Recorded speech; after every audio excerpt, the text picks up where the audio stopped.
Morning के lecture में हम बात कर रहे थे पाइपलाइनिंग के बारे में। पाइपलाइनिंग होता क्या है और उसको उसके प्रोसेस में आपको बता रही थी, और हम लोग पाइपलाइनिंग क्यों यूज करते हैं।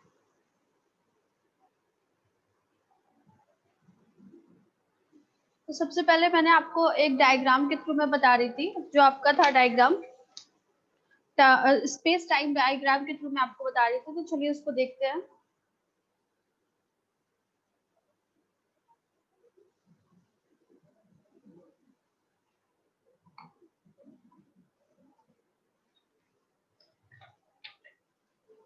तो पाइपलाइनिंग में मैंने आपको ये बताया था, पाइपलाइनिंग क्या कंटेन करता है, एक ऐसी टेक्निक है जो किसी भी डेटा को वो क्या करता है, छोटे छोटे या किसी भी प्रोसेस को क्या करता है, वो उसको डिवाइड करता है किस पार्ट में, सब पार्ट्स में। ठीक है, तो चलिए देखते हैं। तो इसमें मैंने सुबह डायग्राम बताया था आपको। इसमें हम लोग कितने सेगमेंट्स यूज कर रहे थे।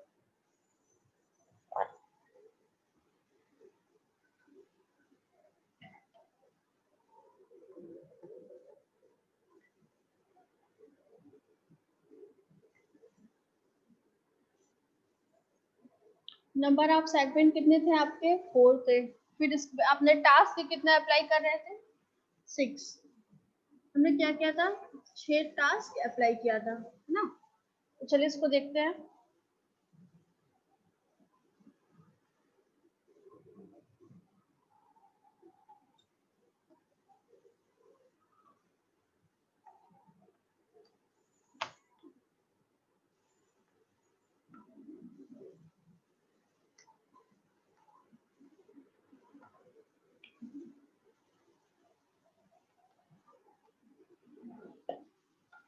6, 7, 8 और ये आपका कितना, 9 सेगमेंट।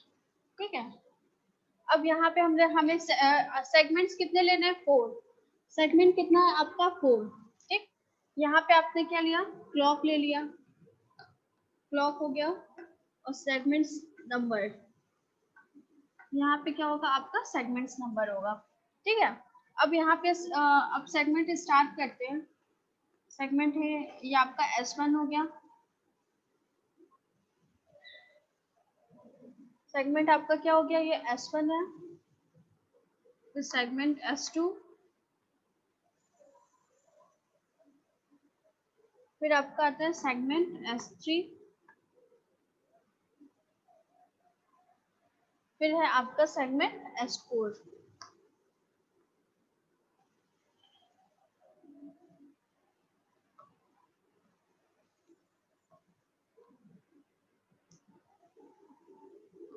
सेगमेंट आपने कितने लिए, 4। हम यहाँ पे नंबर ऑफ सेगमेंट्स आपके कितने थे, 4। टास्क कितना अप्लाई करना है आपको, 6 टास्क आपको अप्लाई करना है। तो चलिए इसमें देखते हैं।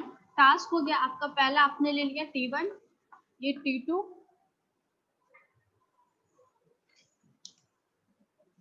T2, T3, T4, T5, T6, T7, sorry 6 है ना आपका टास्क, 6। फिर यहाँ पे होगा आपका T1, T2, T3, T4, T5 और यहाँ पे आपका T6। फिर नेक्स्ट लेंगे आप T1, T2, T3, T4, T5 और यह है आपका T6। फिर यहाँ है आपका T1, T2, T1, T2, T3, T4, T5 और यह है आपका T6। अब हम इसको देखते हैं कि आपने नंबर ऑफ सेगमेंट्स 4 ले लिया। नंबर ऑफ सेगमेंट्स कितने आपके, 4 है। इसमें टास्क आपने कितना अप्लाई किया, 6 टास्क आपने अप्लाई किया। टास्क क्या है, T1, T2, T3, T5, T6। तो पाइपलाइनिंग के कंसेप्ट में मैंने आपको ब्लॉक डायग्राम के थ्रू बताया था कि वो आपका S1 क्या था, S1 का डेटा आपका किसमें स्टोर हो रहा था, रजिस्टर R1 में। फिर इसके बाद S1 का जो रजिस्टर R1 में स्टोर जो आप डेटा कर रहे थे, उसका डेटा किसमें स्टोर होता है, S2 में। फिर S2 का S3, S3 का S4 में। यानी कि जब तक आपके सेगमेंट सारे कंप्लीट हो जाते थे, तब तक आप क्या करते थे, आपका आउटपुट मिलता था। ठीक है, तो लास्ट में आपको क्या मिलता था, आपका आउटपुट मिलता था सारे सेगमेंट्स, यानी जितने भी आपके प्रोसेस एग्जीक्यूट होने के बाद आपको क्या मिला, आउटपुट मिलता था फाइनल। ठीक, तो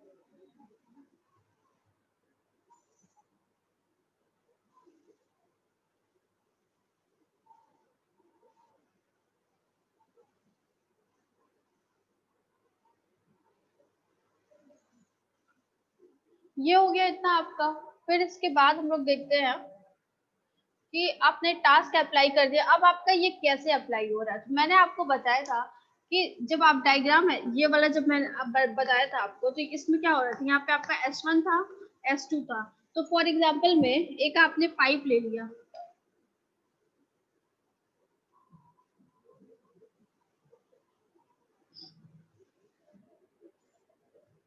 ये क्या है, आपकी एक पाइप है। तो मैंने आपको जब ये बताया था अभी मॉर्निंग में, जो आपको डायग्राम बताया था मैंने, S1, फिर यहाँ पे आपका क्या था, रजिस्टर था। फिर आपने यहाँ पे क्या लिया था, S2 लिया था। फिर यहाँ पे आपका क्या था, रजिस्टर था। तो जब आपको सारा, जब फाइनल यहाँ पे जब आउटपुट मिल रहा था, फाइनल आपको आउटपुट किस पे मिल रहा था, S4 पे, क्योंकि आपको 4 सेगमेंट्स लिए थे तो 4 आपको आउटपुट मिल रहा था। तो जब ये सारा डेटा ट्रांसफर कर दे रहा है, जब ये सारा डेटा ट्रांसफर होकर एट लास्ट S4 के पास आया, तो अब यहाँ पे आपका S1 S2 क्या हो गया, खाली हो गए। तो जब वो ये आपका जो खाली हो जाता है, तो उसमें आप क्या करते हैं, नेक्स्ट इंस्ट्रक्शन आपका क्या होता है, एग्जीक्यूट होने लगता है। ठीक है, तो सेम प्रोसेस आपका यहीं पे, मतलब सेम प्रोसेस ये आपका डायग्राम में शो कर रहा है। तो इस डायग्राम में ये है कि T1 ने अपना क्या किया, टास्क स्टार्ट किया। T1 क्या कर रहा है, अपना टास्क स्टार्ट कर दिया S1 में, यानी कि सेगमेंट 1 में T1 क्या करेगा, अपना टास्क स्टार्ट कर दिया। ठीक, वो क्या कर रहा है, अपना टास्क स्टार्ट करके अब वो नेक्स्ट यहाँ पे 4 सेगमेंट लिए हैं, तो S1 होगा, S2 होगा, फिर S3 हो गया, S4 4 तक जाएगा। तो अब ये देखिए इसमें कैसे आपका डेटा ट्रांसफर हो रहा है। तो हमने इसमें टास्क 6 लिया है। तो सबसे पहले हम T1 की बात करते हैं। टास्क T1 यानी कि जो टास्क है आपका पहला, उस टास्क की बात करते हैं। तो सबसे पहले अपना टास्क क्या लिया है, T1 को लिया। तो T1 है, तो T1 ने अपना डेटा क्या क्या स्टोर करके रजिस्टर के पास, अब वो क्या करेगा, नेक्स्ट उसको सेंड करना है किसको, S2 के पास। अब वो क्या करेगा, S2 में ये डेटा सेंड कर देगा, यानी कि आपका क्या होगा, T1 होगा। T1 के बाद आपका डेटा सेगमेंट में होगा, सेकंड वाले के पास, सेकंड सेगमेंट में जाएगा। फिर यानी कि S2 में गया। ठीक, अब आपका ये S1 S2 क्या हो गया, खाली हो गया, खाली हो गया ना। फिर आप आपका क्या होगा, फिर S3 में जाएगा आपका डेटा। S2 क्या करेगा, ट्रांसफर S3 को ट्रांसफर करेगा, तो S3 में आपका क्या होगा, ये डेटा फुल हो गया। फिर इसके बाद नेक्स्ट आपका क्या है, 4 सेगमेंट्स है, तो S4 में आपका क्या जाएगा, डेटा। तो यहाँ पे आपका क्या हो गया, डेटा स्टोर हो गया। तो कितने साइकिल्स को कंटेन कर रहा है, 4 साइकिल्स को। ठीक है, ये आपके कितने साइकिल को कंटेन कर रहा है, 4 साइकिल, क्योंकि नंबर ऑफ सेगमेंट्स कितने, 4 है। ठीक, तो यहाँ पे आपने 4 साइकिल को कंटेन किया। तो अब ये इसमें देखिएगा S1 S2 S3 S4, S1 से फिर S2 में गया, S3 S4 में गया। तो ये आपका क्या हुआ, पहला टास्क कंप्लीट हो गया। अब आप क्या करोगे, दूसरा टास्क कैसे एग्जीक्यूट करते हैं। अब मैंने आपको बताया था, जब आपका ये पहला टास्क क्या होगा, S1 S2 S3 S4, तो जब ये एक दूसरे को ट्रांसफर करते रहेंगे डेटा, तो एट लास्ट क्या होगा, S4 के पास सारा डेटा आएगा। आपका पीछे वाला S1 S2 S3 क्या होगा, वो खाली हो जाएगा। तो उसमें आप क्या करते हैं, डेटा को एग्जीक्यूट करते हैं। तो अब यहाँ पे जब आपने T1 वाला डेटा आपने S2 के पास भेजा, यानी कि S1 का जो डेटा था आपने क्या किया, ट्रांसफर कर दिया था S2 को। तो उस कंडीशन में आपका क्या होगा, S1 ब्लैंक हो जाएगा या खाली हो जाएगा। जब ये खाली होगा तो वहां पे आपका क्या होगा, नेक्स्ट इंस्ट्रक्शन आके अपने आप एग्जीक्यूट होगा। तो वो क्या होगा, आपका नेक्स्ट इंस्ट्रक्शन T2 हो गया। ठीक, तो वैसे आपका फिर T2 वर्क करेगा, T2 एग्जीक्यूट होगा, फिर देन आफ्टर T2 होगा, फिर T3 होगा, फिर T4 होगा। ठीक है, तो अब ऐसे क्या होंगे, आपके इंस्ट्रक्शंस एग्जीक्यूट होते जाएंगे। यानी कि जब आपका पहला टास्क कंप्लीट हो गया, पहला जब आपने टास्क कंप्लीट कर लिया, यानी कि S1 में गया, S2 में गया, फिर वो S3 में गया, फिर वो S4 में गया। तो जब आपका ये, जब जैसे ये डेटा ट्रांसफर करता रहता है, यानी कि जब ये T1 से S2 में, यानी कि S1 से S2 में गया, तो जो T1 वाला स्पेस था वहां पे क्या हो गया, खाली हो गया। तो वहां पे आपका क्या होता है, नेक्स्ट इंस्ट्रक्शन एग्जीक्यूट हो जाता है। तो पाइपलाइन के प्रॉपर्टीज में यही है कि वो एक साथ बहुत सारे डेटास को क्या करता है, एग्जीक्यूट करता है, यानी कि इंस्ट्रक्शंस जो भी उसको क्या करता है, एग्जीक्यूट करता है वो।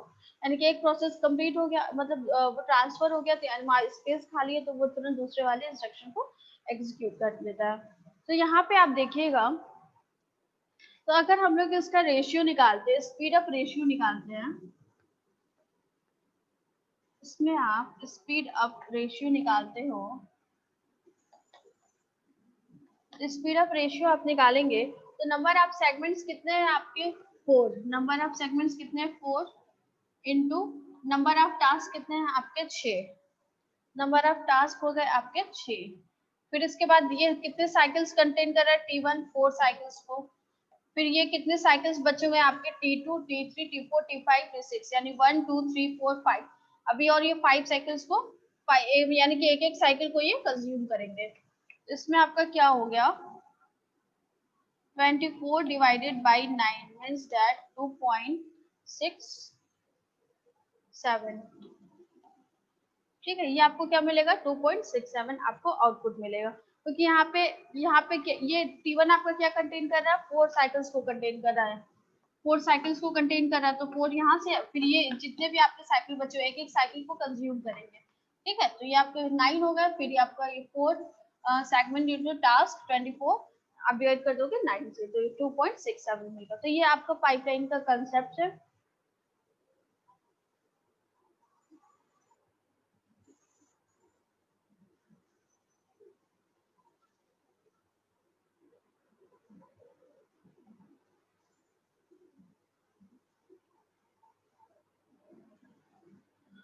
ये आपका पाइपलाइनिंग का कंसेप्ट हो गया।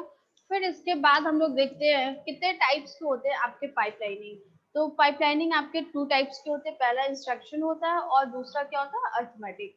तो इंस्ट्रक्शन पाइपलाइनिंग की जब हम बात करते हैं तो इंस्ट्रक्शन पाइपलाइन में वो क्या करता है, रीड करने का उसका काम होता है, यानी कि डेटा को क्या करता है फेच करता है, फेच करने के बाद वो क्या करेगा उस डेटा को या फिर इंस्ट्रक्शन को एग्जीक्यूट करता है। तो चलिए इसका भी हम लोग प्रोसेस देखते हैं क्या है आपका इंस्ट्रक्शन सेगमेंट्स के बारे में।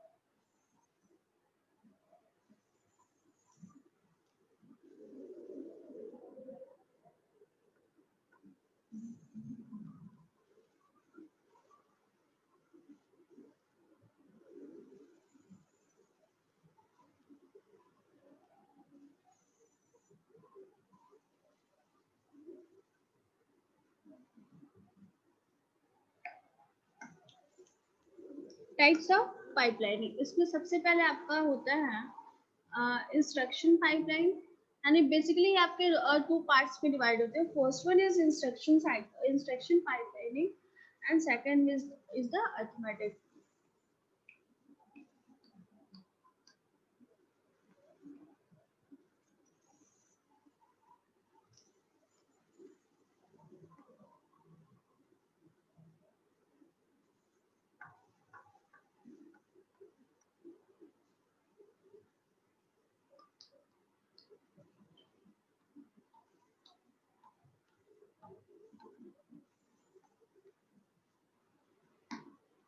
ठीक है, तो जो आपका इंस्ट्रक्शंस पाइपलाइन है और अरिथमेटिक पाइपलाइन है, ठीक है, तो ये आपके पाइपलाइनिंग के 2 टाइप्स होते हैं। तो सबसे पहले हम लोग इंस्ट्रक्शन पाइपलाइन को देखेंगे, देन आफ्टर आपका अरिथमेटिक पाइपलाइन देखेंगे, ठीक है। तो चलिए बात करते हैं इंस्ट्रक्शन पाइपलाइन की।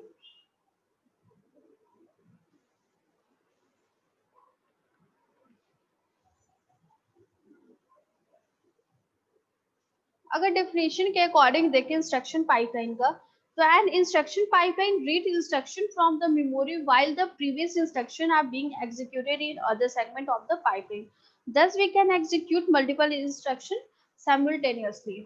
ठीक है, तो जो ये आपका इंस्ट्रक्शन पाइपलाइनिंग है, इंस्ट्रक्शन पाइपलाइनिंग में आप क्या करते हैं, या फिर आप इसको बोल सकते हैं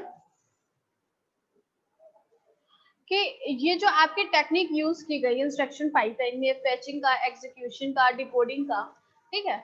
आप क्या करते हो, फेच करते हो, एग्जीक्यूट करते हैं, डिकोड करते हैं, ये सारी चीजें आपकी किस में आती है, पाइपलाइनिंग में। तो ये जो आपका टेक्निक है, इस टेक्निक का हम लोग क्यों यूज करते हैं, इस टेक्निक का हम लोग इसलिए यूज करते हैं ताकि आप क्या करो कि कम समय में ज्यादा से ज्यादा आप क्या करो, आउटपुट प्रोड्यूस करें, इसलिए हम लोग पाइपलाइनिंग का यूज करते हैं। ठीक है। ये टेक्निक आपकी क्या है, ज्यादा से ज्यादा आप क्या करो, थ्रूपुट मतलब आउटपुट आप निकाल सके। ठीक है।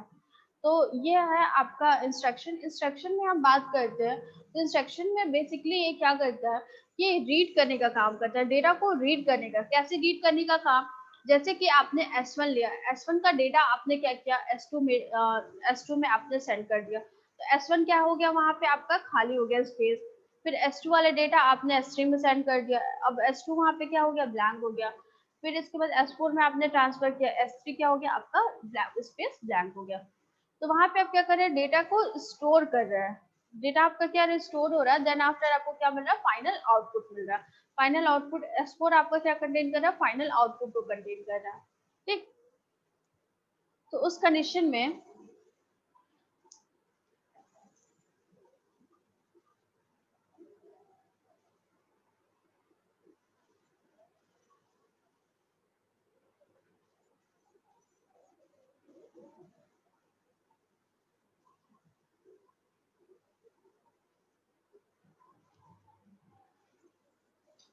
तो अब इंस्ट्रक्शन का मेन काम है कि जो भी डेटा है, जो भी डेटा होता है उसको ये क्या करता है, फेच करता है। फेच करने के बाद वो क्या करता है, एग्जीक्यूट करता है। यानी कि जो भी आपका प्रोसेस हो रहा है, जो भी आपका प्रोसेस हो रहा है उसको सबसे पहले क्या काम करेगा, फेच करेगा। फेच करने का मतलब ये है कि वो डेटा को क्या करता है, रीड करता है। रीड करने का है, रीड करने के बाद क्या करेगा, उसको एग्जीक्यूट करेगा। यानी कि वो अपने प्रीवियस वाली स्टेज पे डिपेंड होता है। यानी कि S1 का डेटा आपका क्या है, S2, तो S2 किस पे डिपेंड करेगा, अपने प्रीवियस वाले कंडीशन, प्रीवियस कंडीशन उसका S1, यानी कि जो प्रीवियस वाला डेटा है उस पे ये क्या क्या कंटेन करेगा, S1 को करता है। ठीक है, S1 पे ये आपका डिपेंड होता है। ठीक। तो जो S2 है, S2 का आपका क्या होगा, S2 का जो भी डेटा है वो क्या किस पे डिपेंड करेगा, S1 पे। क्योंकि तभी तो जब S1 वाला डेटा जब आपको S2 पे भेजता है तभी तो आपका ये S1 क्या होता है, ब्लैंक होता है। तो अब इंस्ट्रक्शन पाइपलाइनिंग में हम देखते हैं कि हम लोग कितने इंस्ट्रक्शंस को इसमें एग्जीक्यूट कर सकते हैं। जैसे कि पाइपलाइनिंग का कंडीशन था, वहाँ पे आपके बहुत सारे इंस्ट्रक्शंस क्या हो रहे थे, जैसे स्पेस खाली था वो एग्जीक्यूट होना स्टार्ट कर दे रहा था। तो इसमें आपकी एक ब्रांचिंग की भी कंडीशंस आती है। तो चलिए देखते हैं उसको हम लोग एक एक करके।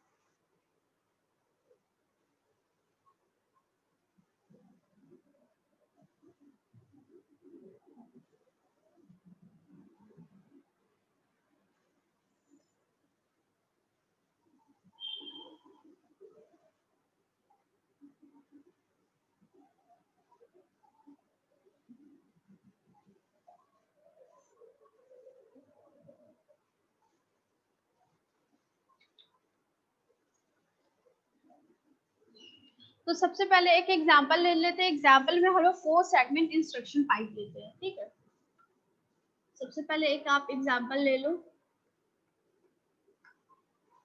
एग्जांपल में आप क्या करेंगे,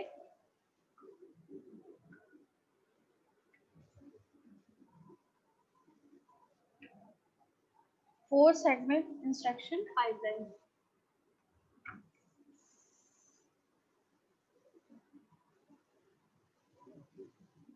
सेगमेंट इंस्ट्रक्शन पाइपलाइन।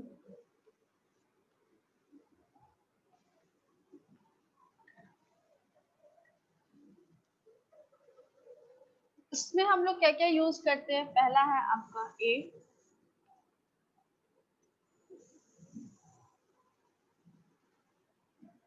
पहला है आपका ए में यूज करते हैं Fi। Fi क्या है देखते हैं, Fi is the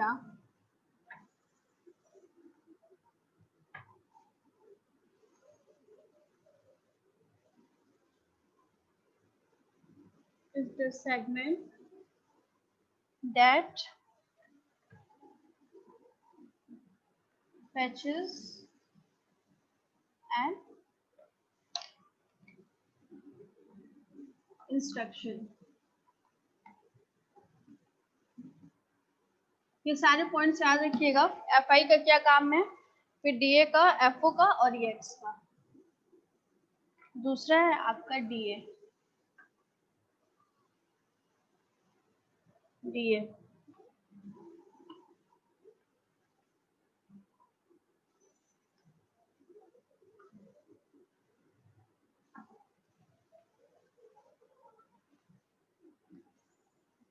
segment that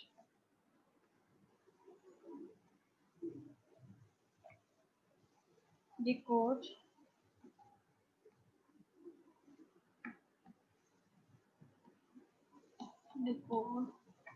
instruction and calculate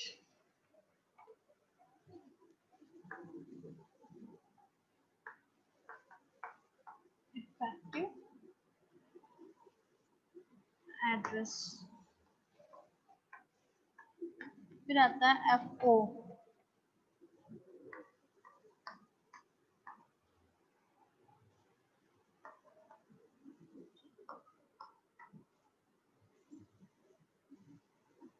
is the segment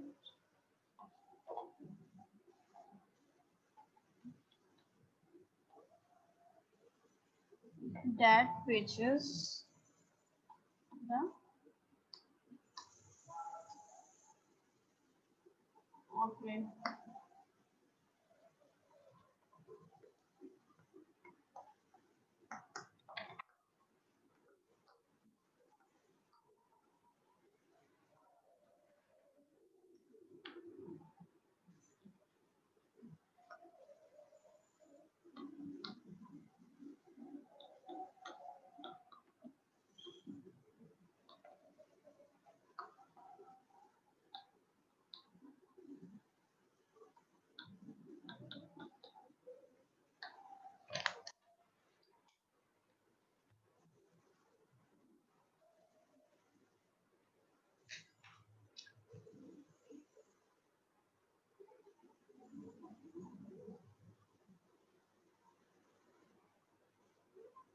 तो चलिए बात करते हैं एफ आई की। तो एफ आई का क्या काम है, ये आपके जितने भी टर्म्स है वो आपके किस में यूज होते हैं, इंस्ट्रक्शंस पाइपलाइन में। तो एफ आई है, एफ आई का क्या काम है, F I is the segment that फेचेस an instruction. अब एफ आई क्या करेगा, जो भी आपका इंस्ट्रक्शंस है उसको क्या करता है, फेच करता है। फेच करने का मतलब है कि उसको क्या करेगा, रीड करने का काम करेगा। फिर इसके बाद आता है आपका DA. DA is a segment that decode instruction and calculate effective address. अब जब डीए की हम लोग बात करते हैं तो डीए क्या कंटेन करता है, एक इफेक्टिव एड्रेस को कंटेन करता है। इफेक्टिव एड्रेस को कंटेन करने का ये मतलब है कि जो भी आपका इंस्ट्रक्शन है, ठीक है, जो भी आपका इंस्ट्रक्शन है वो मेमोरी में है, उसकी मेमोरी में लोकेशन कहाँ है, एड्रेस में लोकेशन कहाँ है, और उसके बाद वो क्या करेगा, यहाँ पे कौन सा आपको ऑपरेशन परफॉर्म करना है, एडिशन करना है, सब्ट्रैक्शन करना है, डिवीजन, मल्टीप्लिकेशन, डिक्रीमेंट, इंक्रीमेंट, आपको यहाँ पे कौन सा आपको कैलकुलेशन परफॉर्म करना है। ठीक है, वो किसका काम होता है, डीए का। डीए का मतलब होता है डिकोड एड्रेस, एड्रेस को डिकोड करना। फिर इसके बाद आता है एफओ। एफओ क्या है, FO is the segment that fetches the operand। operand को ये क्या करता है, फेच करने का काम करता है। यानी कि जो भी आपका डेटा है वो आपका मेमोरी में है या फिर रजिस्टर में है, वहां से वो क्या करेगा, डेटा को मतलब जो भी आपका ऑपरेंड है वहां से वो क्या करता है, फेच करता है। ठीक है, फिर EX है। EX is the segment that execute the instruction. अब EX जो है आपका क्या डिनोट कर रहा है कि आप इसको डेटा को कैसे एग्जीक्यूट करना और कहाँ इसको एग्जीक्यूट करेंगे हम लोग। ठीक है, तो ये आपका 4 पॉइंट्स है, F I, D A, F O और ई एक्स। ठीक है, तो ये आपके इंस्ट्रक्शन साइकिल में है। चलिए इसका डायग्राम देख लेते हैं, कैसे आप डेटा को एग्जीक्यूट करेंगे, रीड करेंगे, फैच करेंगे, ये सारी चीजें आपकी इसमें हम लोग एक एक करके देखते हैं।